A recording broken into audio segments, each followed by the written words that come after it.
Well, I want to give the audience enough of what they're familiar with, and at the same time give them something of what they're not familiar with and they're going to be surprised by. To a degree, I know what it is that they like about the first one, so that makes my job easier on the second one. But I have to keep myself entertained, and I see myself as an audience member, so I feel as though if I'm entertained, then the audience will be entertained.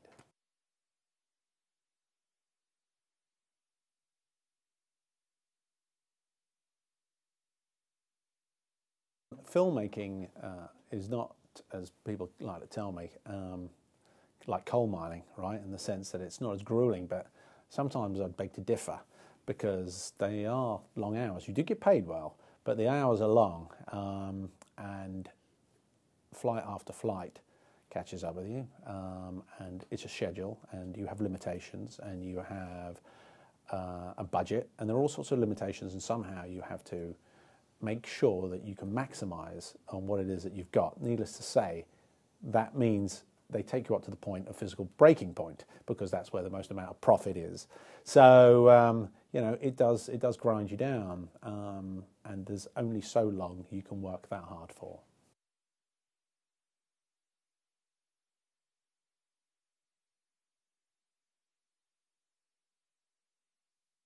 Well, I have another crew that goes around for shooting stunts. So what will happen is that if I need an element of a waterfall, there will be a crew that go off and shoot an element of a waterfall. So that crew went to many more countries than I. We really were based in England, England and Strasbourg. There's the only two countries that we went to.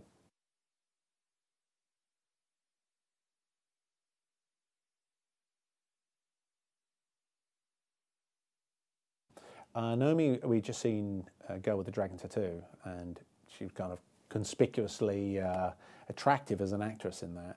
So I wanted to get my hands on her in that respect.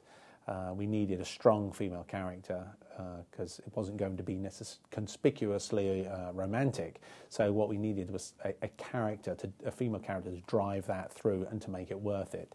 So Naomi just seemed perfect and organic for that.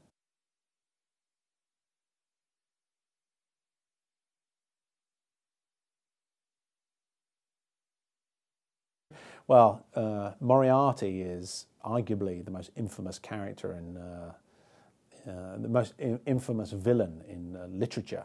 So the challenge of representing that is tricky.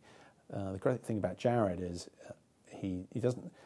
People don't really know him in a broad sense. So there wasn't any junk in the trunk in that respect.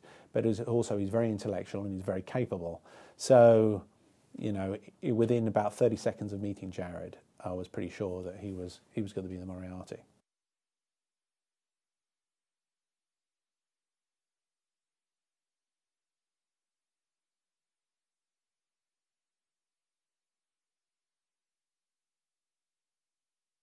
The nature of Sherlock Holmes and Watson is episodic by its creation, and my feeling is that if Conan Doyle was still around, he'd be writing screenplays, and essentially that's what he did. He did the 19th century version of that, and it was very cinematic and Bond-esque.